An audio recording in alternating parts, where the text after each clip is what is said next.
నమస్తే INB news కి స్వాగతం. ముందుగా బ్రిటన్ హెడ్లైన్స్.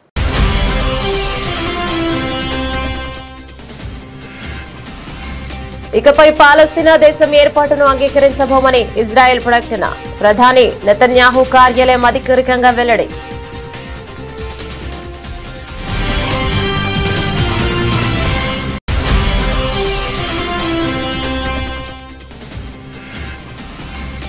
యుద్ధం అక్కర్లేదు, పీఓకే మనదే అవుతుంది, తనంతట తానుగానే భారత్ లో విలీనమవుతుందని కేంద్ర రక్షణ మంత్రి రాజ్నాథ్ సింగ్ ధీమా.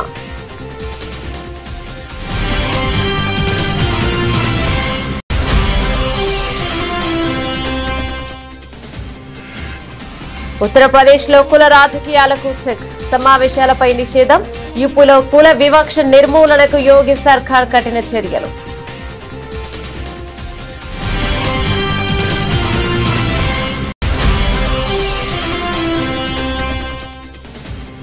మైసూర్ దసరా ఉత్సవాల్లో తీవ్ర అసహనం. గట్టిగా అరిచిన సీఎం సిద్ధరామయ్య. సభకు అంతరాయం కలిగిస్తున్న వారిపై సిద్ధరామయ్య ఫైర్.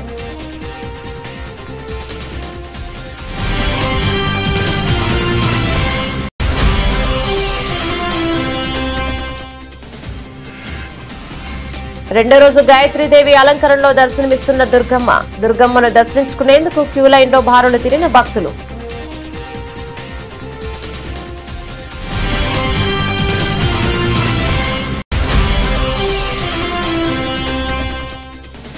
హైవేలు, కోర్ అర్బన్ ప్రాంత అభివృద్ధిపై సీఎం సమీక్ష. రీజనల్ రింగ్ రోడ్డు ఉత్తర దక్షిణ భాగాలను 2 వేర్వేరు ప్రాజెక్టులుగా చూడొద్దని విజ్ఞప్తి.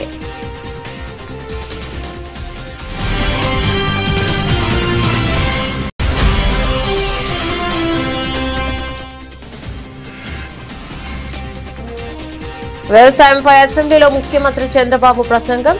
వ్యవసాయాన్ని లాభదాయకంగా చేయడమే లక్ష్యమని వెల్లడి.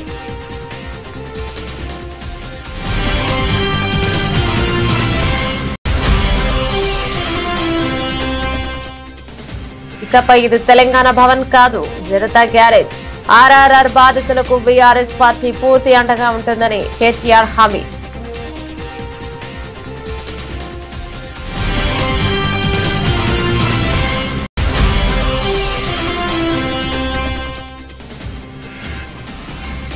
విజయవాడ ఉత్సవ్ పేరుతో కొత్త దోపిడీకి ప్లాన్. కూటమి నేతల తీరుపై ధ్వజమెత్తిన మాజీ మంత్రి వెల్లంపల్లి శ్రీనివాస్.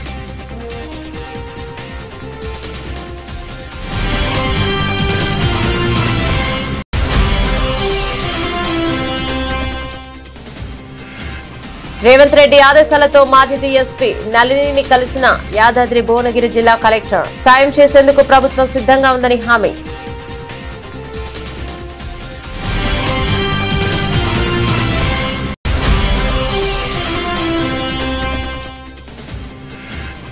నెట్ఫ్లిక్స్ లోనూ అదే దూకుడు. మహావతార్ నరసింహ ఉగ్రరూపం. నెట్ఫ్లిక్స్ ఇండియాలో టాప్ లిస్ట్ లో ట్రెండింగ్.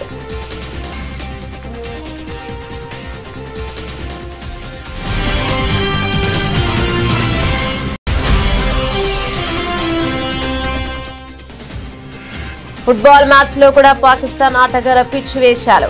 భారత్ చేతిలో ఓటమి. షాఫ్ అండర్-17 ఛాంపియన్షిప్ లో పాక్ పై భారత్ ఘన విజయం.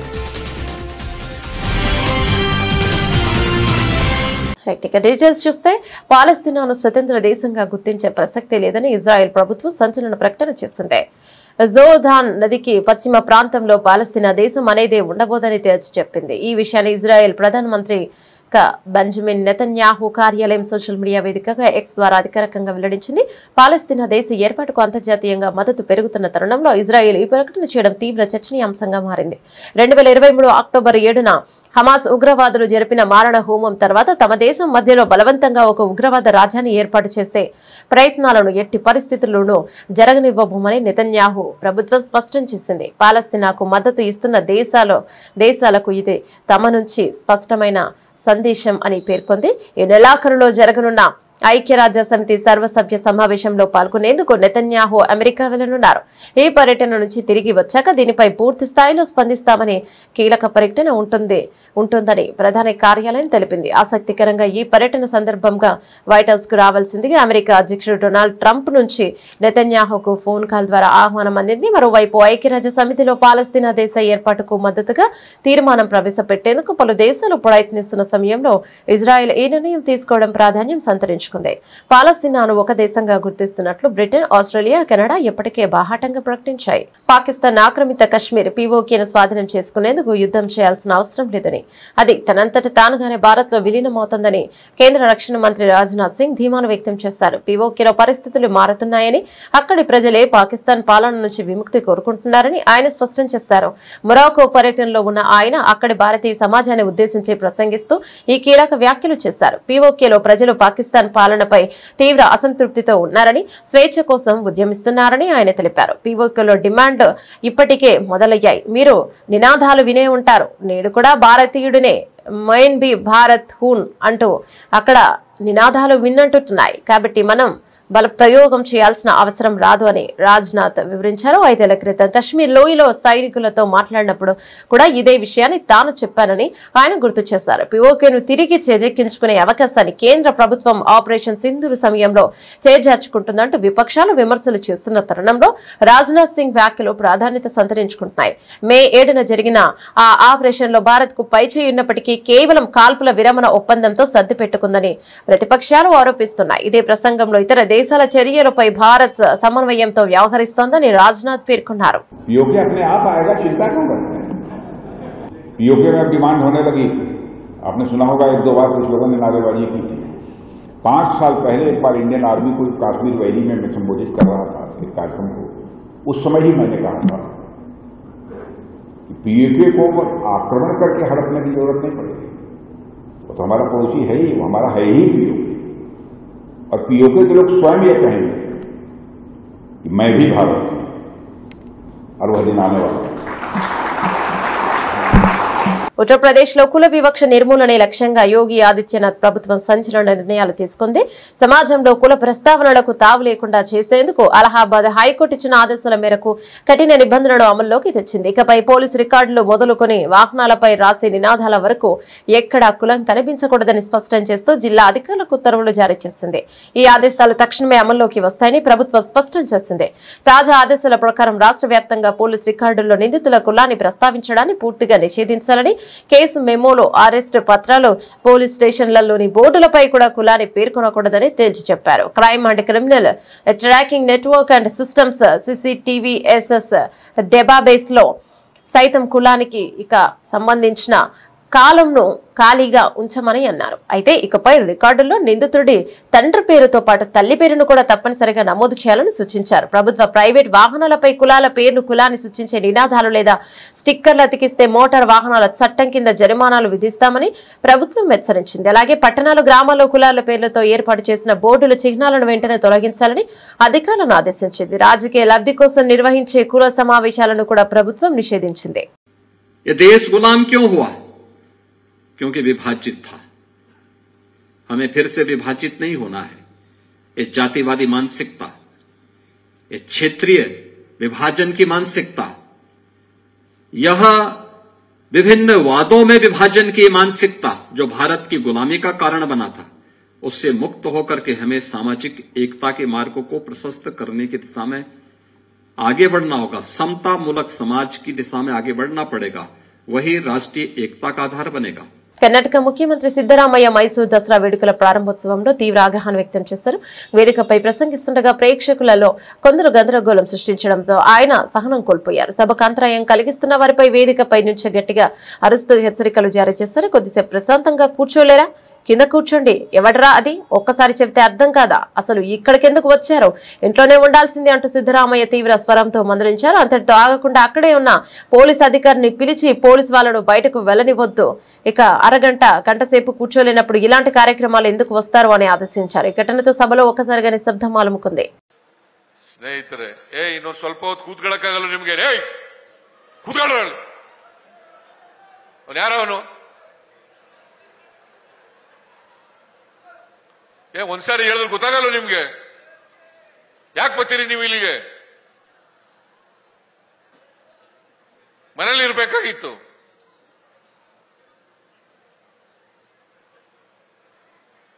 ಪೊಲೀಸ್ನವ್ರು ಅಲ್ಲಿ ಬಿಡ್ಬೇಡ್ರಿ, ಕಳಿಸ್ರಿ ಎಲ್ಲ.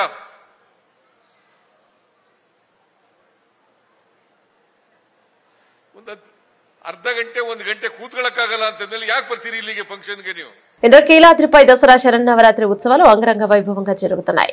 రెండో రోజు గాయత్రీదేవి అలంకరణలో కనకదుర్గమ్మ భక్తులకు దర్శనమిస్తున్నారు. ఇంద్రకీలాద్రి అమ్మవారిని రోజు మంగళవారం పలువురు మంత్రులు దర్శించుకున్నారు. హోమ్ మినిస్టర్ వంగలపూడి అనిత, గుమ్మడి సంధ్యారాణి, పరిటాల సునీత, యాలగడ్డ వెంకట్రావు దుర్గమ్మను దర్శించుకున్నారు. అమ్మవారి దర్శనం అనంతరం మంత్రులు వేద పండితుల చేత మంత్రులకు ఆశీర్వచనం పొందారు. ఇక ఆపై అమ్మవారి లడ్డు ప్రసాదాన్ని చిత్రపటాన్ని మంత్రులకు ఆలయ అధికారులు అందజేశారు. మరోవైపు గాయత్రీదేవి అలంకరణలో ఉన్న దుర్గమ్మను దర్శించుకునేందుకు క్యూ లైన్ లో భక్తులు బారులు తీరారు. తెల్లవారుజాము నుంచి అమ్మ దర్శనం కోసం భక్తులు తరలివచ్చారు. జై దుర్గా, జై జై దుర్గా అన్న నామస్మరణలతో ఇంద్రకీలాద్రి మారుమోగుతుంది. ఏడాది 11 అలంకారంలో భక్తులకు దర్శనం ఇవ్వనున్నారు దుర్గమ్మ. తొలి రోజు శ్రీ బాల త్రిపుర సుందరీదేవి అలంకారంలో అమ్మవారు భక్తులకు దర్శనం ఇవ్వగా, మొదటి రోజే పెద్ద సంఖ్యలో భక్తులు అమ్మవారిని దర్శించుకున్నారు.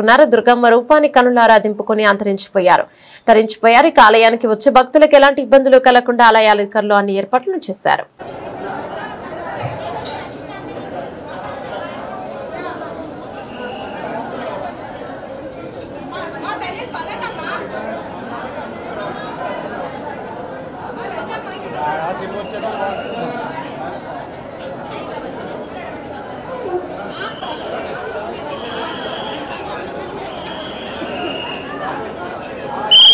రీజనల్ రింగ్ రోడ్డు ఆర్ఆర్ ఉత్తర దక్షిణ భాగాలను 2 వేర్వేరు ప్రాజెక్టులుగా చూడొద్దని భారత జాతీయ రహదారుల ప్రాధికార సంస్థ NHAI అధికారులతో సీఎం రేవంత్ రెడ్డి అన్నారు. ఉత్తర భాగానికి కేటాయించిన నంబరునే దక్షిణ భాగానికి కూడా కొనసాగించాలని కోరారు. అందుకే వెంటనే అనుమతులు మంజూరు చేయడంతో పాటు ఏకకాలంలో 2 పనులు ప్రారంభించేందుకు సహకరించాలన్నారు.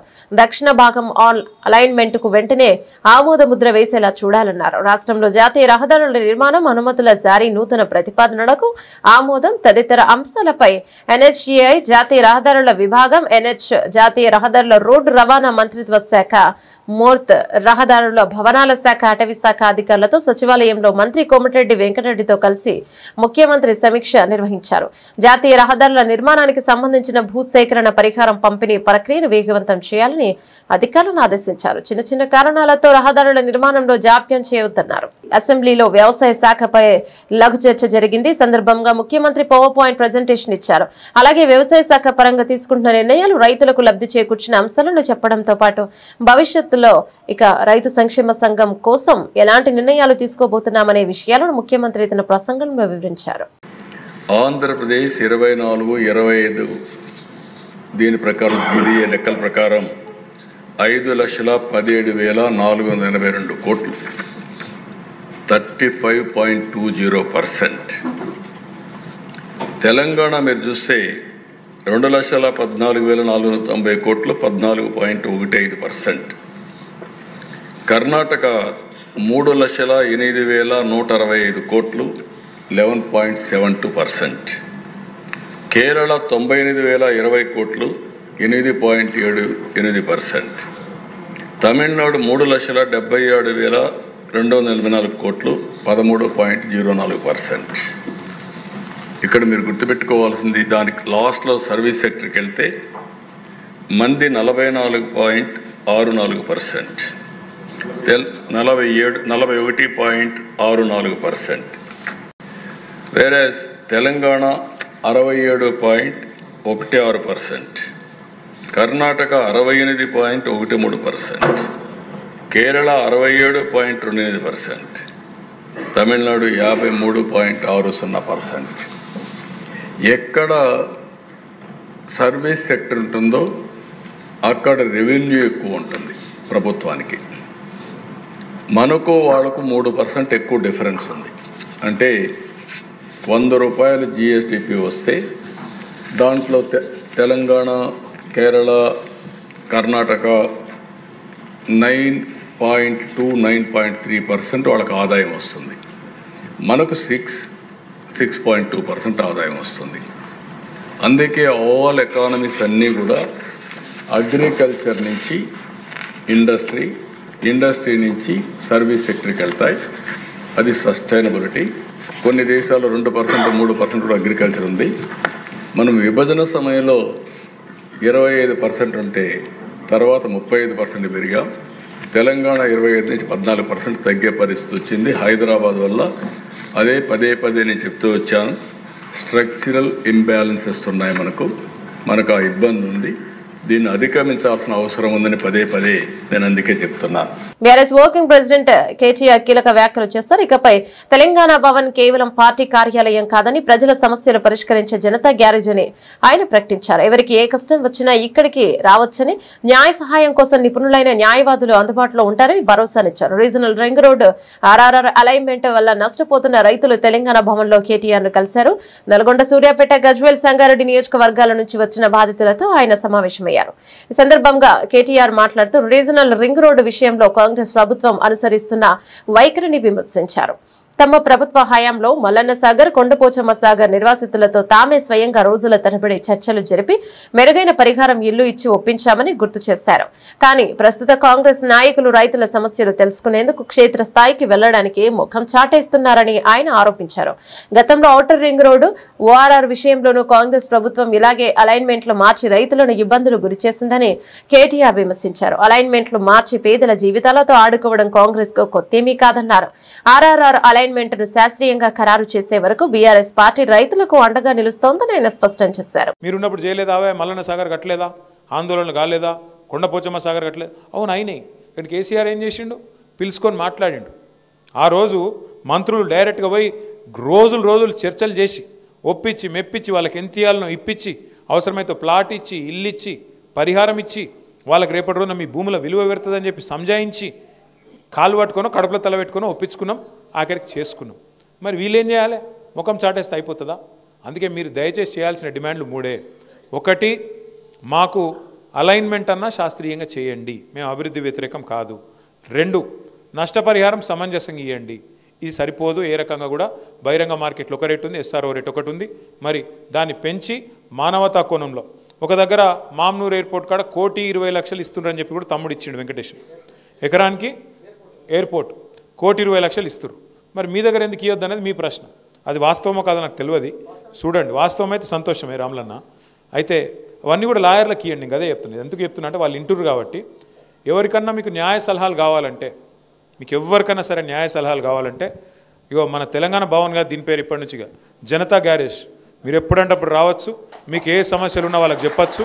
మీకు న్యాయపరంగా కూడా ఎలాంటి చిక్కులు లేకుండా ఇబ్బంది లేకుండా వాళ్ళు మీకు సలహాలు కూడా ఇస్తారు. మీ వాళ్ళే ఉన్నారు ఇదంతా నాయకులు. ప్రజా సమస్యల పరిష్కారంలో విఫలమైన ప్రతిసారి కూటమి ప్రభుత్వానికి డైవర్షన్ పాలిటిక్స్ అలవాటుగా మారిందని మాజీ మంత్రి వెల్లంపల్లి శ్రీనివాస్ ఆగ్రహాన్ని వ్యక్తం చేశారు. తాడేపల్లి వైఎస్ఆర్ కాంగ్రెస్ పార్టీ కేంద్ర కార్యాలయంలో మీడియాతో మాట్లాడుతూ కూటమి ప్రభుత్వం అధికారంలోకి వచ్చిన తర్వాత తిరుమల తిరుపతి దేవస్థానాన్ని తమ రాజకీయాలకు వేదికగా మార్చి స్వామివారి ప్రతిష్టకు తీవ్ర భంగం కలిగిస్తున్నారని ఆక్షేపించారు.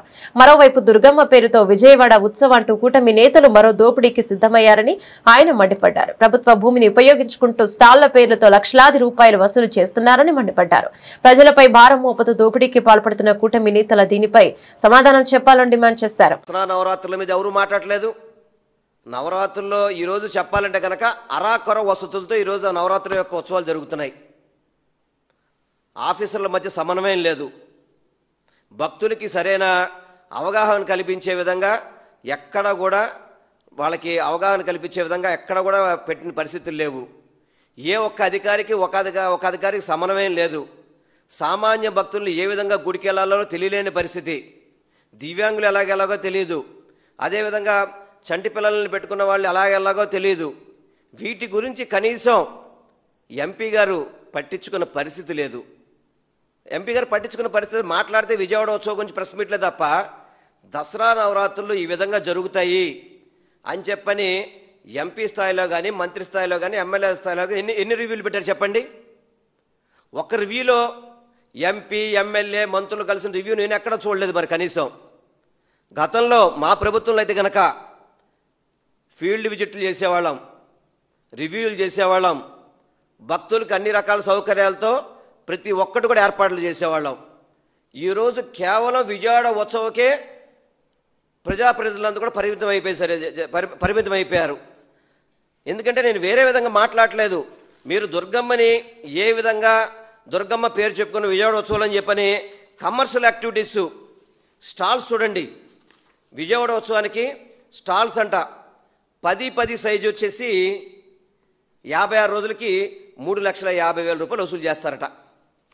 స్థలాలన్నీ ఏమో ప్రభుత్వ స్థలాలు, పున్నమి కానీ, స్టేడియం కానీ, తుమ్మనపల్ల కళాక్షేత్ర కానీ, ఘంటసాల కానీ, ఇప్పుడు మీరు ఏదైతే గొల్లపూడిలో దేవాలయ శాఖ చూసుకున్నారో అన్ని ప్రభుత్వ స్థలాలే. ఇప్పుడు ఒక గొల్లపూడి దానికే 45 లక్షలు చెక్ ఇచ్చినట్టుకున్నారు. అది కూడా ఆ స్థలాన్ని కూడా కొట్టేయాలని చెప్పని కృష్ణా మన ఎన్టీఆర్ జిల్లా కలెక్టర్తో అది గోల్ఫ్ కోర్ట్ అని చెప్పని, ఎగ్జిబిషన్ సొసైటీ అని చెప్పని, ఈ స్థలాలు లాంగ్ లీజ్కి ఇచ్చేయమని చెప్పి మీరు కలెక్టర్తో రాయించింది వాస్తవం కాదా? వాటన్నిటిని కూడా భక్తులు తప్పు పట్టబట్టి మళ్ళీ 2 నెలలకి మేము 45 లక్షల రూపాయలు అద్దె కడతామని చెప్పని మీరు 40 ఎకరాలకి కలిపి 45 లక్షల రూపాయలు కడితే 10 సైజుకి 3,50,000 వసూలు చేస్తారండి. ఇది మీరు చేస్తున్న వ్యాపారమా? విజయవాడ ఉత్సవాలు చేస్తారు చెప్పండి. ఇంజనీరింగ్ కాలేజీలు కూడా మీరు స్టాల్స్ పెట్టాలి, వేరే విధంగా కంపెనీస్ ఉంటే మీరు స్టాల్స్ పెట్టాలి అని చెప్పని ఒత్తిడి చేయడం, స్టాల్స్ ద్వారా కోట్ల రూపాయలు వసూలు చేయడం. కోట్ల రూపాయలు విజయవాడ ఉత్సవంలో పబ్లిక్ ఏమి ఉరిగిందని చెప్పండి. మీరు బుక్ మై షోలో ఇళయరాజా గారి షోకి బుక్ మై షోలో పెట్టారు టికెట్స్ కొనుక్కోండి అని చెప్పని. బుక్ మై షోలో చూడండి 849 రూపాయల నుంచి 59,000 రూపాయల వరకు టికెట్ అండి దానికి. ఇది బుక్ మై షోలో తీసుకున్న ప్రింట్. ఇది అనారోగ్యంతో బాధపడుతున్న మాజీ డీఎస్పీ నళినిని యాదాద్రి భువనగిరి జిల్లా కలెక్టర్ హనుమంతరావు పరామర్శించారు. ముఖ్యమంత్రి రేవంత్ రెడ్డి ఆదేశాల మేరకు కలెక్టర్ ఆమె నివాసానికి వెళ్లి మాట్లాడారు. నళిని ఆరోగ్య పరిస్థితిని అడిగి తెలుసుకుని ప్రభుత్వం అన్ని విధాల సహాయం చేయడానికి సిద్ధంగా ఉందని హామీనిచ్చారు. ఆమె సర్వీసు సమస్యను కూడా త్వరలోనే పరిష్కరిస్తామని ముఖ్యమంత్రి తెలిపారని ఆయన వెల్లడించారు. నళిని చికిత్సకు ఎంత ఖర్చైనా ప్రభుత్వమే భరిస్తోందని కలెక్టర్ హామీనిచ్చారు. గతంలో వైద్యపరంగా ఆయన ఖర్చులను కూడా ముఖ్యమంత్రి సహాయ నిధి నుంచి అందజేస్తామని, ఇంకా ఎలాంటి సహాయం కావాలన్నా చేయడానికి ప్రభుత్వం సిద్ధంగా ఉందని ముఖ్యమంత్రి చెప్పారని కలెక్టర్ నళినికి తెలియజేశారు. నళినిని కలిసిన అనంతరం కలెక్టర్ మీడియాతో మాట్లాడుతూ తాను ఆయుర్వేద వైద్యం, యోగా ద్వారా కోలుకుంటున్నానని, ప్రస్తుతం పెద్దగా ఖర్చేమీ కాదని ఆమె చెప్పారని తెలిపారు. ఆమె తన సర్వీస్ నిబంధనల గురించి అభ్యర్థించారని, ఆ విషయాన్ని ప్రభుత్వం దృష్టికి తీసుకెళ్తానని కలెక్టర్ పేర్కొన్నారు. నళిని త్వరలో పూర్తి ఆరోగ్యంతో కోలుకోవాలని ఆయన ఆకాంక్షించారు. ముఖ్యమంత్రి గారు ఆదేశాల మేరకు నళిని గారిని ఇక్కడ కలవడం జరిగింది. వారి ఇంటికి వచ్చేసి వారి నాన్నగారు మరియు ఇతర కుటుంబ సభ్యులతో కలవడం జరిగింది. వారి ఆరోగ్య పరిస్థితిపై వాకప్ చేయడం జరిగింది. వారికి వరుసగా టైఫాయిడ్, తర్వాత వైరల్ ఫీవర్స్, డెంగ్యూ, చికెన్ గున్యా ఇవన్నీ వరుసగా రావడం వల్ల ఆరోగ్యం కొద్దిగా క్షీణించడం జరిగింది. అదేవిధంగా గత కొంతకాలం నుంచి వారు చెప్పినట్టుగా రొమటైడ్ ఆర్థరైటిస్ తోటి బాధపడుతున్నారు. కానీ యోగా మరియు ఆయుర్వేదం తోటి స్థిరంగా ఉన్నారు. మంచిగా ఆత్మవిశ్వాసంతో మాట్లాడగలుగుతున్నారు. ముఖ్యమంత్రి గారి యొక్క నిర్ణయం ప్రకారం ఇక్కడికి వచ్చేసి వారి సమస్యలు, ముఖ్యంగా ఆరోగ్య పరిస్థితి బాగుండాలి. అవసరమైతే ఎక్కడైనా సరే, ఎంత ఖర్చైనా సరే మనకి హైదరాబాద్ లో ఉన్నటువంటి నిమ్స్ లో గానీ, ఇతరత్ర కార్పొరేట్ హాస్పిటల్లో గానీ వైద్యం ప్రభుత్వమే భరించి చేస్తానని చెప్పడం జరిగింది. అదేవిధంగా గతంలో కూడా ఏదన్నా వైద్యపరంగా అయినటువంటి ఖర్చులకు కూడా ముఖ్యమంత్రి గారు నిధుల నుంచి ఇస్తానని కూడా చెప్పమని కన్వే చేయడం జరిగింది. అయితే వారు పెద్దగా ఖర్చులు కాలేదని నళిని గారు చెప్పారు. ఎందుకంటే ఆయుర్వేదం కాబట్టి వారికి తెలిసిన మెడిసిన్, మరియు పతంజలి కాబట్టి ఖర్చులు పెద్దగా కాలేదని, అది కూడా ఇప్పుడు వారు పూర్తిగా అల్లోపతికి దూరంగా ఉన్నాము. తర్వాత వారు ఏదైతే నమ్ముతున్నారో, ఏదైతే వారికి మంచిగా పనిచేస్తుందో ఆ ఆయుర్వేదాన్నే వాడుతా అని చెప్పడం జరిగింది. సో వారి యొక్క ఆయుర్వేదం సంబంధించినటువంటి ట్రీట్మెంట్ కి వారు వెళ్లాలనుకుంటున్నారు. తక్కువ ఖర్చు కాబట్టి పెద్దగా సాయం అవసరం లేదని వారు చెప్పడం జరిగింది. తర్వాత వారు ప్రముఖంగా పేర్కొన్నది వారి యొక్క సర్వీస్ నిబంధనలు, వారు ఏదైతే సస్పెన్షన్ అన్నారో దానికి సంబంధించినటువంటి సబ్సిస్టెన్స్ అలవెన్స్ అనేది, దాని గురించి వారు అడగడం జరిగింది. ఇది డెఫినెట్ గా ప్రభుత్వం దృష్టికి తీసుకుపోతా అని చెప్పి వారు చెప్పడం జరిగింది. వారు చాలా విషయాలు కూడా షేర్ చేసుకున్నారు, ఉన్నటువంటి పరిస్థితులు, తర్వాత వారి యొక్క వ్యక్తిగత జీవితం ఇవన్నీ. వారి తండ్రి గారు కూడా యోగా మాస్టర్, వారు కూడా కుటుంబం అంతా కూడా యోగాని మరియు ఆయుర్వేదాన్ని నమ్ముకున్నటువంటి కుటుంబం భువనగిరిలో. కాబట్టి వారికి మొత్తం కూడా ఈ యొక్క వైద్యం, యోగా మీద, ఆయుర్వేదం మీద పట్టున్నటువంటి వ్యక్తులు. పతంజలి షాప్ కూడా ఉన్నటువంటి అనుభవం ఉంది కాబట్టి ఆ వైద్యంతో వారు ఇప్పటికే కోలుకున్నారు. వారే చెప్తున్నారు, మొన్న అసలు నడవలేని పరిస్థితిలో ఉండి ఈ రోజు ఈ ఆయుర్వేదిక్ వల్ల మొత్తం కూడా నడవగలుగుతున్నారని చెప్పగలిగారు. త్వరలోనే వారు పూర్తి ఆరోగ్యంతో కోలుకోవాలని చెప్పేసి మీ అందరం కూడా కోరుకుంటున్నాం. ముఖ్యమంత్రి గారు కానీ ప్రభుత్వం కానీ వారికి ఏ విధమైనటువంటి సహాయం అందించాలని కోరుకున్నా గానీ దాన్ని చేస్తామని కూడా చెప్పడం జరిగింది. అదే విషయాన్ని వారికి చెప్పడం జరిగింది. వారు కూడా సరైన సమయంలో చెప్తా అని చెప్పడం, ముఖ్యంగా వారి సర్వీస్ నిబంధనల గురించి పదే రిక్వెస్ట్ చేయడం జరిగింది. ఇది ప్రభుత్వం దృష్టికి, ముఖ్యమంత్రి గారి దృష్టికి తీసుకుపోవడం జరుగుతుంది. Thank you.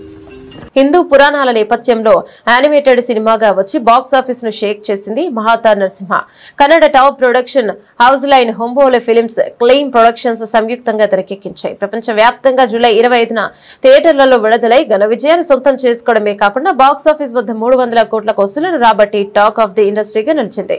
అశ్విన్ కుమార్ దర్శకత్వం వహించిన ఈ మూవీ ప్రస్తుతం పాపులర్ ఓటీటీ ప్లాట్ఫామ్ నెట్ఫ్లిక్స్ లో సెప్టెంబర్ 19 నుంచి పలు భారతీయ భాషల్లో స్ట్రీమింగ్ అవుతోంది. కాగా ఈ చిత్రం నెట్ఫ్లిక్స్ లోనూ తన దూకుడు ప్రదర్శిస్తోంది. నెట్ఫ్లిక్స్ ఇండియాలో టాప్ ప్లేస్ లో ట్రెండింగ్ అవుతోంది. ముందుగా అంతా ఊహించినట్లుగానే అద్భుతమైన వ్యూవర్షిప్ తో డిజిటల్ ప్లాట్ఫామ్ లో కూడా ధనయాత్ర కొనసాగిస్తోంది.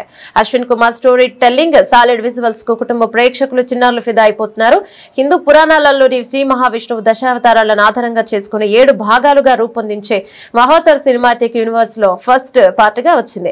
మహావతార్ నరసింహ ఈ ఫ్రాంచైజీలో రాబోయే నెక్స్ట్ పార్ట్లపై అంచనాలు అమాంతం పెరిగిపోతున్నాయి. షాఫ్ అండర్-17 ఫుట్బాల్ ఛాంపియన్షిప్ లో భాగంగా జరిగిన భారత్ ఉత్కంఠ భరిత మ్యాచ్ లో భారత్ యువ జట్టు పాకిస్తాన్ పై అద్భుత విజయాన్ని నమోదు చేసింది. మైదానంలో పాక్ ఆటగాడి రెచ్చగొట్టే చర్యకు బదులుగా గోల్స్ తో సమాధానమిచ్చి 3-2 తేడాతో పాక్ ను చిత్తు చేసింది. విజయంతో గ్రూప్ బి లో అగ్రస్థానంలో నిలిచిన టీమిండియా ఘనంగా సెమీఫైనల్ కు దూసుకెళ్లింది. ఆట ఆద్యంతం హోరాహోరీగా సాగింది. మ్యాచ్ 43వ నిమిషంలో పాకిస్తాన్ ఆటగాడు మహ్మూద్ అబ్దుల్లా ఒక గోల్ సాధించాడు. అనంతరం అతను టీ తాగుతున్నట్లుగా వింతగా సంబరాలు చేసుకున్నాడు. ఈ సంబరాలు 2019 బాలాకోట్ దాడుక సమయంలో పాక్ కు చిక్కిన భారత్ వింగ్ కమాండర్ అభినందన్ వర్ధమాన్ కు వెక్కిరిందుకేనని అభిమానులు తీవ్రంగా స్పందించారు. అయితే ఈ అవమానానికి భారత ఆటగాళ్లు తమ ఆటతోనే గట్టిగా సమాధానం చెప్పారు.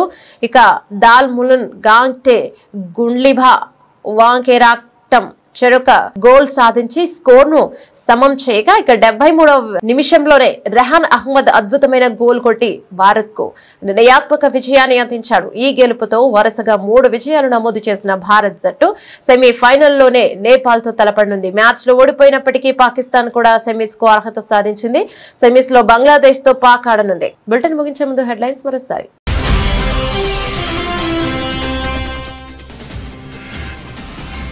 ఇకపై పాలస్తీనా దేశం ఏర్పాటును అంగీకరించబోమని ఇజ్రాయెల్ ప్రకటన.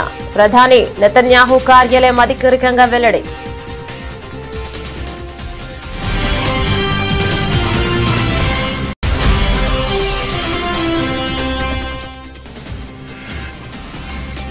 యుద్ధం అక్కర్లేదు, పిఓకే మనదే అవుతుంది, తనంతట తానుగానే భారత్ లో విలీనమవుతుందని కేంద్ర రక్షణ మంత్రి రాజ్నాథ్ సింగ్ ధీమా.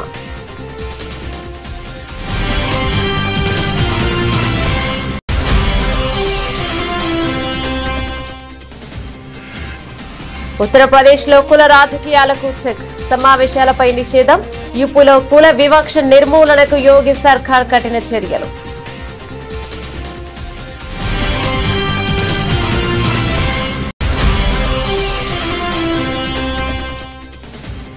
మైసూర్ దసరా ఉత్సవాల్లో తీవ్ర అసహనం, గట్టిగా అరిచిన సీఎం సిద్ధరామయ్య. సభకు అంతరాయం కలిగిస్తున్న వారిపై సిద్ధరామయ్య ఫైర్.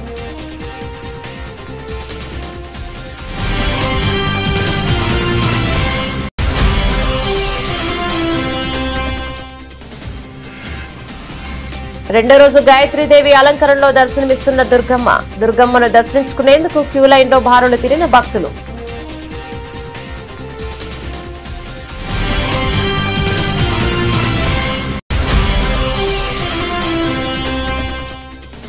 హైవేలు, కోర్ అర్బన్ ప్రాంత అభివృద్ధిపై సీఎం సమీక్ష. రీజనల్ రింగ్ రోడ్డు ఉత్తర దక్షిణ భాగాలను 2 వేర్వేరు ప్రాజెక్టులుగా చూడొద్దని విజ్ఞప్తి.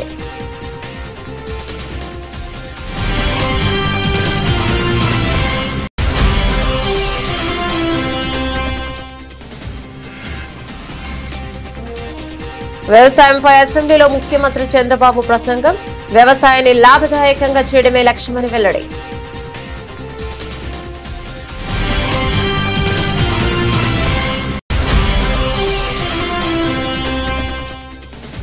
ఇకపై ఇది తెలంగాణ భవన్ కాదు, జనతా గ్యారేజ్. ఆర్ఆర్ఆర్ బాధితులకు బీఆర్ఎస్ పార్టీ పూర్తి అండగా ఉంటుందని కేటీఆర్ హామీ.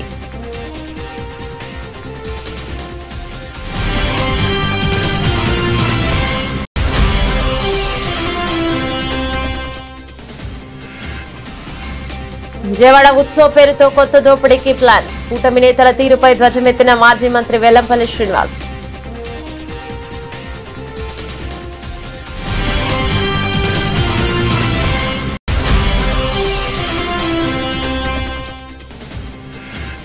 రేవంత్ రెడ్డి ఆదేశాలతో మాజీ డీఎస్పీ నళినిని కలిసిన యాదాద్రి భువనగిరి జిల్లా కలెక్టర్. సాయం చేసేందుకు ప్రభుత్వం సిద్ధంగా ఉందని హామీ.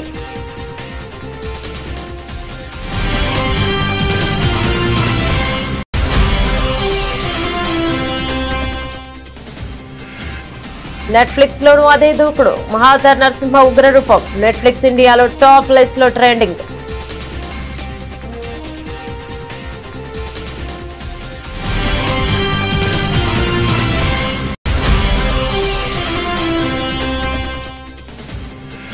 ఫుట్బాల్ మ్యాచ్ లో కూడా పాకిస్తాన్ ఆటగాళ్ల పిచ్ వేశారు. భారత్ చేతిలో ఓటమి. షాఫ్ అండర్ 17 ఛాంపియన్షిప్ లో పాక్ పై భారత్ ఘన విజయం. ఇవి బులెటిన్ డీటెయిల్స్. మరో బులెటిన్ లో మళ్ళీ కలుసుకుందాం. అంతవరకు సెలవు. నమస్తే.